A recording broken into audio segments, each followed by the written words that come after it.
ભાઈઓ અને બહેનો, આપણે ભારતીય જનતા પાર્ટીને 30 વર્ષથી આપણે સત્તામાં જોઈ છે ને બધા, પરંતુ આપણને સસ્તી વીજળી નથી મળી, સારું એવું શિક્ષણ નથી મળ્યું અને સારું એવું આરોગ્ય નથી મળ્યું.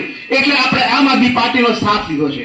તમારે બધાએ અમને સાથ આપવાનો છે અને અમે તમને સાથ આપીશું. તો તૈયાર છો? આગામી તાલુકા પંચાયતની ચૂંટણી આવી રહી છે, જિલ્લા પંચાયતની પણ ચૂંટણી આવી રહી છે.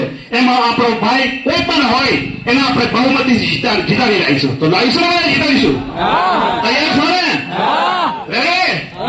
ભૂલ ન થાય, કારણ કે આ વિસાવદરની ઇલેક્શન આપણે બધાએ જોયું છે. ભારતીય જનતા પાર્ટીના મિનિસ્ટરો, એનું તંત્ર, એનું પૈસા બધું જ ત્યાં ઉભું રહ્યું, પણ આખરે નિષ્ફળતા મળી કે ના મળી એમને? તો આપણે એક દાખલો અહીંયા બેસાડવાનો છે. આપણો ઉમેદવાર બહુમતીથી જીતે, કોઈ પણ પ્રલોભનમાં ના આવે, આપણા મતદાર પણ કોઈ પણ પ્રલોભનમાં ના આવે, એની આપણે તાકાત અજમાવવાની છે. તો તૈયાર છો એના માટે? હમણાં એક કાર્યક્રમની અંદર વાત કરું, ભારતીય જનતા પાર્ટીએ ખેડૂતો માટે એક ખરાબ નિર્ણય લીધો છે. પેપરમાં બધાએ જોયું હશે. 2014 ની વાત કરું તો કપાસનો ભાવ જે કોંગ્રેસ વખતે લગભગ 1500 ની આસપાસ હતો, ત્યારે ભાજપે એમ કીધું તે વખતના આપણા મોટા નેતાએ કે આટલો ભાવ તમને પોસાય? તો અત્યારે કેટલો ભાવ મળે? કેટલો મળે છે બધાને?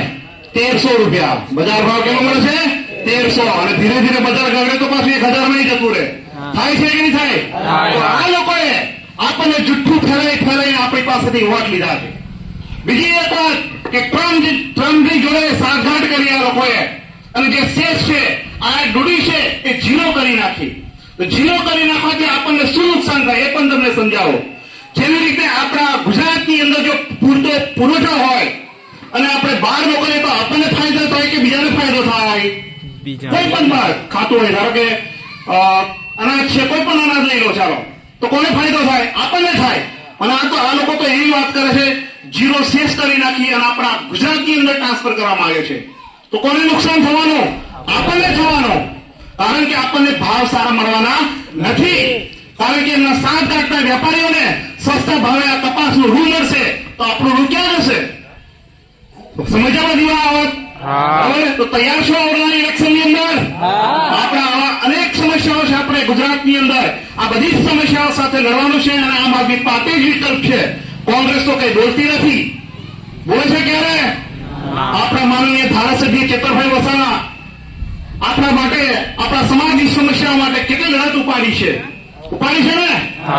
તો વધુ નહીં કહેતા, આવનારી જે તાલુકા પંચાયતની ચૂંટણી છે, જિલ્લા પંચાયતની ચૂંટણી છે, બસ બધા સાથે મળીને ખભે મિલાવીને કોઈ મનભેદ રાખ્યા વગર આપણું જે જિલ્લા પંચાયતનું તંત્ર છે એની અંદર આપણો ભાઈ બેસે એવું બધા આપણે કરવાનું છે. તૈયાર છો?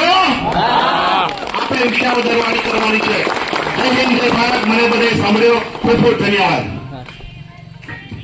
ખૂબ સરસ મુકેશભાઈ બાળા સાહેબે સંબોધન કર્યું. હવે